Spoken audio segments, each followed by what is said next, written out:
From Storm Tracker 6, this is Forecast First, sponsored by Auto Owners Insurance. Simple human sense.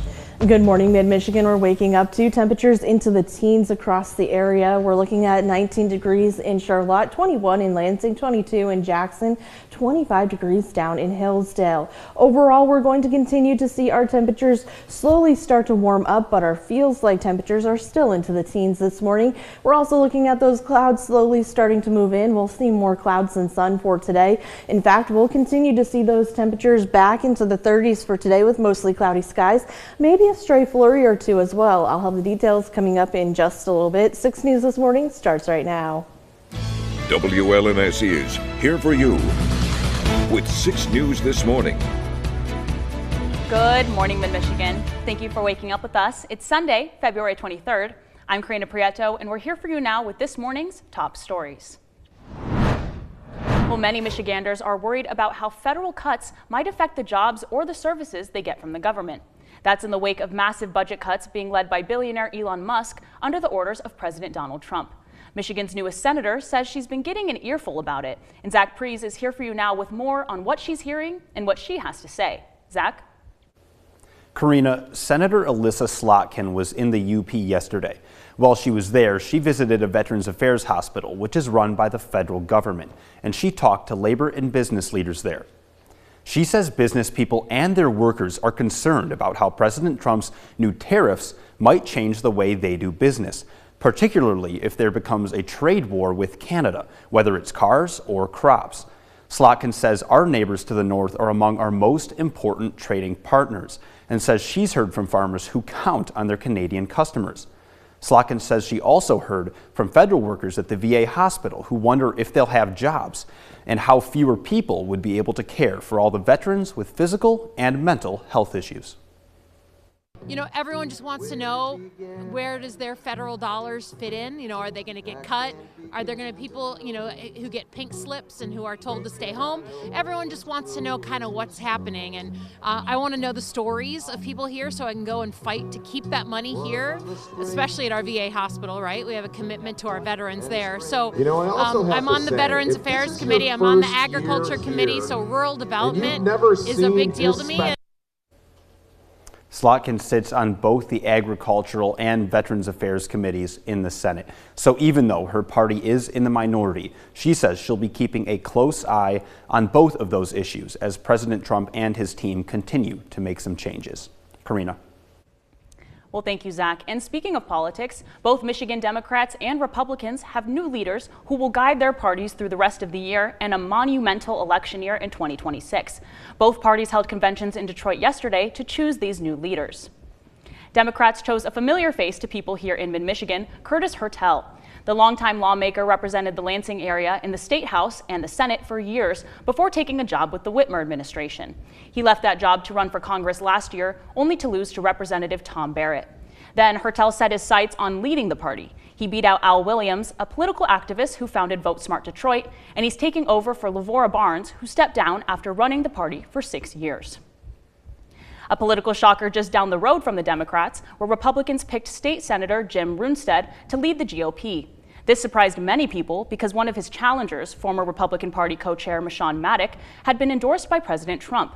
Maddock is also one of the people who served as an elector for Trump in the 2020 race and faces criminal charges for trying to overturn the results.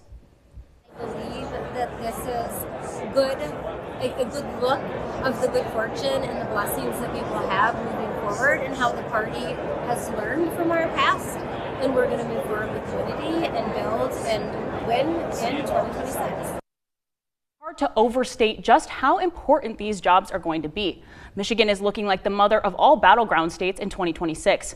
Voters will elect a new senator for the retiring Gary Peters, a new governor to replace the term-limited Gretchen Whitmer, as well as a new attorney general and secretary of state after term limits force out Dana Nessel and Jocelyn Benson. Well, if you're in mid-Michigan this weekend and looking for something special to do, we've got some very different ideas for you.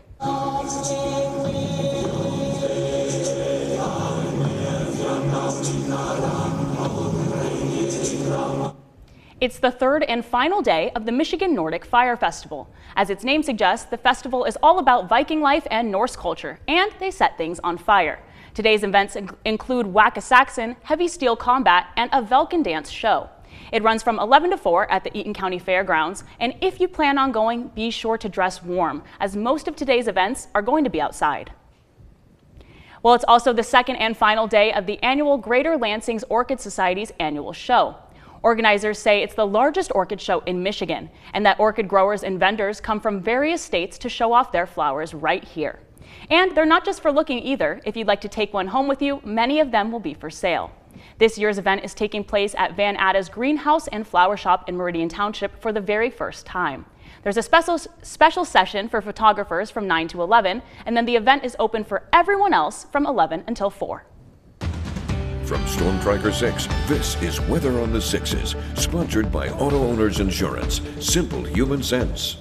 Well, we're seeing those quiet conditions this morning, and we're going to continue to see quiet conditions in the forecast for the next couple of hours and even into tomorrow. But right now we're looking at temperatures across the area into the teens, 19 degrees in Mason and even into Charlotte, 24 degrees in Marshall, 22 in Jackson, 21 degrees here in Lansing.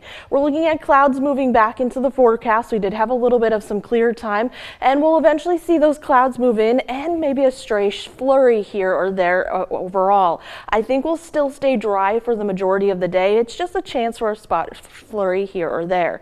Temperatures for today back into the 30s, pretty close to average, 35 degrees. Average is right around 36 degrees. We could see a few peaks of sunshine, but I still think it's going to be mostly cloudy for the day up ahead.